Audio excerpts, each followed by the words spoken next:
And it was interesting with America's Got Talent because we got a standing ovation. We really popped the new judges. But Simon and Howie had this almost pre-existing bias or idea that it wasn't what they wanted. And I have my theories on it, and they're all just theories. I think that the programming would have been too close to what they had 2 seasons prior, because that is a very amazing similar act on. And they couldn't take the same route with this Sure. again. So they kind of brought us on to sort of put us over, and then that was it. But I actually, we went on that show, and they were ready to boot us off on the first appearance after a standing ovation. And I literally at the spot went, you know what, screw this. And I went down right to Simon, and I said, listen, if you don't like what I'm going to show you, we'll go home. But if you like it, you got to change your vote and put us through. And he was blown away. I said to him, pick anything. I think I said, pick a name of a famous celebrity that you've always enjoyed, and he tried to thwart us by writing down Lassie. And you got to realize, I'm down by the judges. Steffi's up on stage. Her eyes are closed. And she starts describing it. And if anyone watches the footage, I'm not trying to put over watching the footage, but if you do, you see the reaction, you see the look in his eyes, and he shakes my hand, and he puts us through. And I was just like, what the hell was that? That was really, really tough. And I don't know, that would have, in my opinion, and this is just my opinion, it may not carry much weight, but I don't think many people would have had the guts to do that, or the ability to pull through a situation like that with so many eyes watching. We went back on the second time. We floored them. We added effect with Brad Paisley, the country star, and Terry Crews, super nice guys, by the way. We had them come up on stage, and there was a little box, and Brad opened up his phone and looked through the phone, and Steffi was basically telling him the photos he was looking at on his phone. Now, the footage that was released had been edited, because those first 2 were not live. The footage was edited down, and in reality, Steffi was also telling him about images of animals that were at the zoo that he was looking at, and that he was with his family, what zoo it was, where it was, and he was losing his marbles. And we had a box on stage, and when he opened the box and took out a little prediction, it had this third and final image on his phone written down on the paper that we would have no idea what was on his phone reel. And once again, standing ovation, popped really loud. The audience went nuts. And then, once again, Howie and Simon went, I don't know, I'm not into it. And then they booted us off. And then when they did the voting for the public, we came back as a wild card.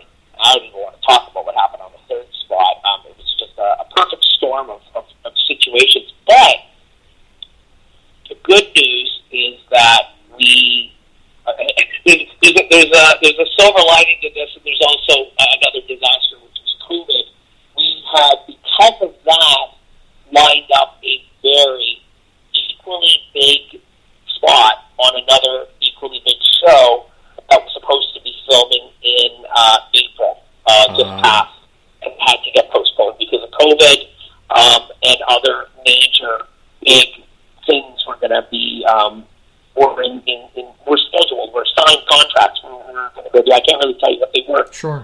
It would have been like right now you'd be talking to someone who was, we're kind of already know, but it would have been like, we would have been really, really, really big. There was something with a streaming service, I guess we just have to wait and see how that sort of pans out. But that's kind of the story. And and just to add a little bit there, Mysterion, is I just wanted to quickly comment, because I honestly find this all fascinating, and I highly encourage anyone that is listening to this particular episode of Radio Dark to go to YouTube and pull up those clips from America's Got Talent and from Penn Teller's Fool Us, because they both are, they're amazing. I have no way other than that to describe them. They really have to be seen to be believed. But, my takeaways from what you just talked about, and, being pro wrestling based, I tie everything back to wrestling. And the fact that you talked about initially.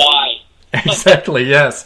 So the fact that initially... I'm so sorry to cut you off. I don't want to cut you off. No, you're fine.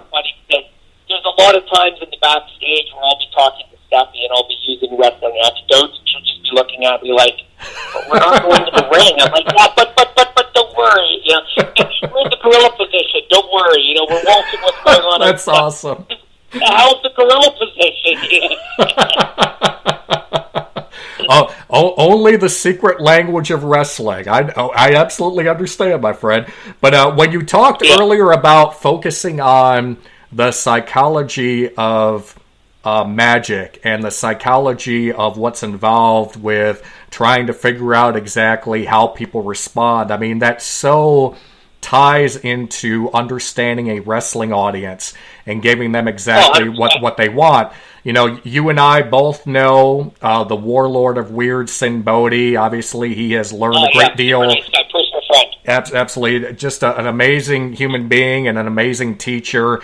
You know, obviously, he's learned a lot from what many people consider to be the GOAT of psychology and wrestling, being Jake the Snake Roberts. So Jake Roberts, absolutely. Yes, absolutely. Indeed. I think, you know, Jake the Snake is the best psychological entertainer in wrestling. He cut the best promos.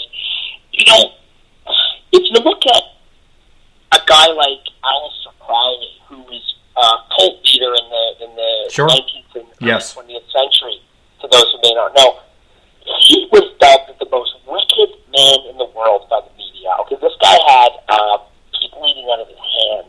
The archetype of a Satan worshiper, almost. You know, the bald head and the robe, right? You take that idea, how he spoke, his demeanor, his look, okay? And if you look at Jake Roberts, same shit, man. Look at Charles Manson. I mean, a little bit crazy, same stuff. That's more like Kevin Sullivan, but same thing. Mm-hmm. Yes, sir, Look absolutely. at these guys who have the power over the masses. Jim Jones. Yes. Look at Jim, or any television evangelist. Oh, that's another thing. Television evangelists, I used to watch them just because I thought they were bloody awesome and really entertaining, not because I was religious. I used to watch these guys and go, these guys are flim-flam, man. They're hucksters. They're the guys selling snake oil. There's one guy, Peter Popoff. You put your hand on the screen and, you know, he'd sell you a bottle of water for $20 and you'd be drinking it thinking it was going to cure all the ails. This is charlatanism at its best. I'm going, man, like, and, you know, a guy like Jake, a guy like Sin, you know, this sort of, you know, I said the word carnival, and look at Sin. That's wrestling comes out of the carnival. You know, it's all intertwined. Most definitely. And, you know, when you were talking about when you were on America's Got Talent and you had that impromptu moment where you went directly to the judges and basically threw the gauntlet down and, you know, presented, you know, your act, you know, if you like it, keep us. If not, we'll go home. And you were willing to roll the dice. The fact that you caught on to that moment, I don't think that a lot of the casual wrestling fans understand how much of pro wrestling truly is improv. It's very much spur of the moment. You're there, and it's a lot of action reaction. And I dare say that, you know, and I'm just, you know, guesstimating, but I would dare think that your experiences working in front of a live crowd, wrestling-wise, definitely helped create an environment where you being able to capitalize on an opportunity where that was a split-second decision, man. I mean, it's not like you had a lot of time to think that out and go, should I, shouldn't I? You just saw a quick opening and you jumped on it, and thankfully it worked to your advantage. To the same point, though, with Howie Mandel kind of having a bias against you, doesn't that so much ring so true of the general populace's opinion of pro wrestling? It's like some people, if you're a fan, you're a fan. If you're not, it doesn't matter what you do or how convincing you can be. They will never buy into being able to actually enjoy what you're doing. So, the parallels are incredibly accurate. You're saying this, and this is something that I've kind of played with in my mind. I've observed this in the past, and you're the only person who's actually directly said that no matter what you do, it doesn't matter, it's not going to make a difference. And it's funny how that can happen, but you get up and you keep moving, and you find your audience that does matter, and you find your audience. You look at what it benefited our app so incredibly that it really ultimately didn't matter. Most definitely, and that's a matter of, in the entertainment business and the wrestling business, it's just a matter of you have to develop a thick skin to survive, because for as many people that will say that they enjoy what you're doing and you're awesome and they appreciate you, there'll be 10 times as many who will dog you, who will troll you, who will have every negative thing to say, who will be jealous of your success. But I would say, from looking at your career from a distance, Mysterion, we've all made mistakes. Mistakes are what breed, learning and growing and developing. But man, you seem to have hit more home runs than you have strikeouts. So, and in regard, I agree. Yeah, you're right. Most definitely. And, in regards to, being able to tour and making money that way, on top of that, you've also, in addition to America's Got Talent and being on Penn Teller's program, I mean, you've been on a slew of different television programs. You've been on MTV, you've been on the Discovery Channel, which begs me to ask the next question. This is actually something I asked of a gentleman named Rock Riddle, who is a mature gentleman, more on the East Coast, or excuse me, the West Coast here in the United States. He's been in the wrestling business and the entertainment business for years.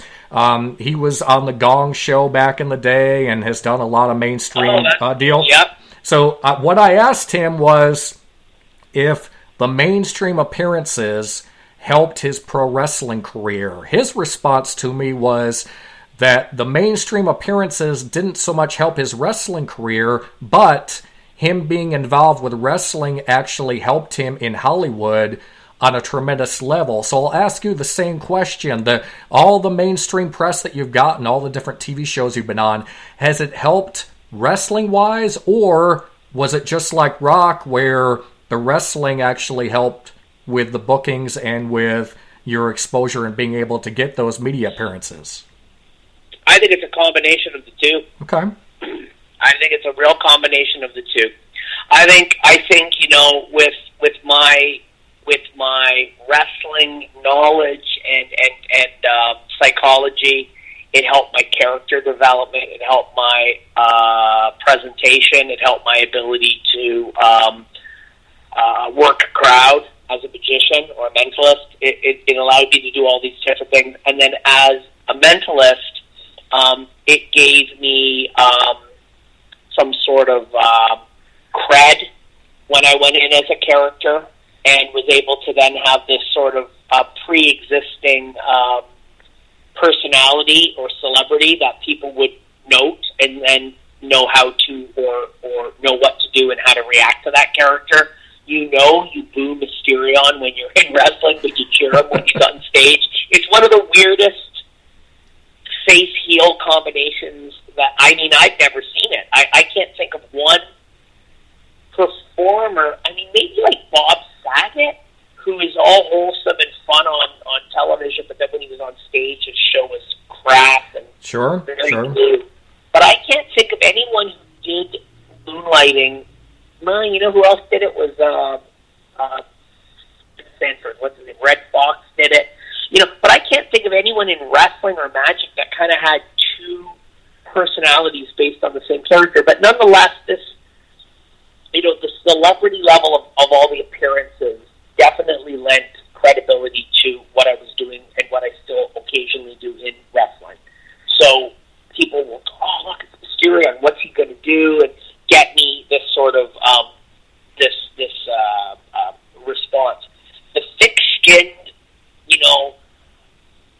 gritty, road hours or things like, I got sometimes people go, I don't want to drive 40 miles to do a show. I was like, are you out of your fucking mind?